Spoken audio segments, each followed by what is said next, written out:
প্রাচীন মিশরের রাজা ফিরাউন ছিল এক নিষ্ঠুর শাসক। এক রাতে সে এক অদ্ভুত স্বপ্ন দেখল।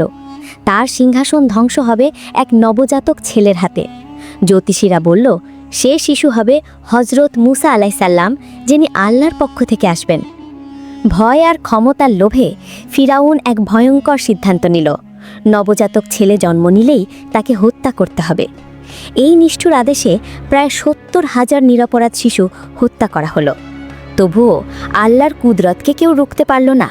হজরত মুসা আলাইসাল্লাম নিরাপদে জন্ম নিলেন, বড় হলেন, আর শেষমেশ ফিরাউন ও তার সেনাদের সমুদ্রে ডুবিয়ে দিলেন। এই ঘটনা আমাদের শেখায়, জুলুম যত বড়ই হোক, আল্লাহর ইচ্ছার সামনে সব ক্ষমতা হার মানে। ভাই ও বোনেরা, ইতিহাসের শিক্ষা মনে রাখুন, আল্লাহর দিকে ফিরে আসুন।